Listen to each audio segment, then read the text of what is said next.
What's up friends, welcome back to Joe Tutorial, and in today's video I'm going to show you how to auto delete WhatsApp messages. So I'm going to go ahead and open up my WhatsApp here, and I'm going to simply go ahead and choose someone random in the chat. So I'm going to choose this person, right? Now in order to set these messages to auto delete, you want to click the three dots on the uppermost right hand side, and here you see disappearing message. So tap on that, and from here you can set the timer for whichever time you want those messages to delete. So you can set it for 24 hours, 7 days, 90 days, whichever.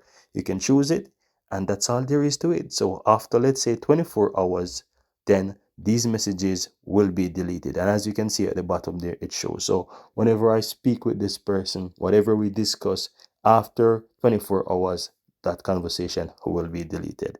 That's very easy, guys. Very nice and simple. And this is one way you can use to improve security and also to free up space within your phone. So whenever you're speaking with someone and you're sharing pictures, videos, and also your messages over time, that take up storage within your phone. So if you want to keep this clean, this is a good way that you can do this.